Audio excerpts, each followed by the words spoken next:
السلام علیکم ورحمۃ اللہ وبرکاتہ۔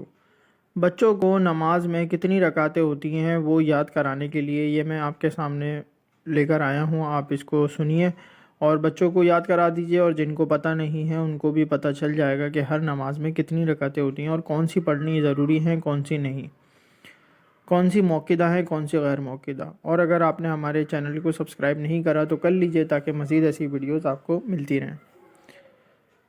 فجر کے وقت کی 4 رکعتیں ہیں، پہلی 2 سنتیں موقدہ، پھر 2 فرض۔ ظہر کے وقت کی 12 رکعتیں ہوتی ہیں، پہلی 4 سنتیں موقدہ، پھر 4 فرض، پھر 2 سنتیں موقدہ، پھر 2 نفل۔ عصر کے وقت کی 8 رکعتیں ہیں، پہلی 4 سنتیں موقدہ غیر موقدہ، پھر 4 فرض۔ مغرب کے وقت کی 7 رکعتیں ہیں، پہلی 3 فرض، پھر 2 سنتیں موقدہ، پھر 2 نفل۔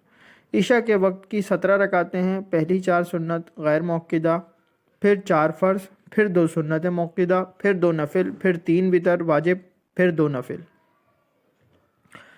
جمعے کے وقت کی 14 رکعتیں ہیں، پہلی 4 سنتیں موقدہ، پھر 2 فرض، پھر 4 سنتیں موقدہ، پھر 2 سنتیں موقدہ، پھر 2 نفل۔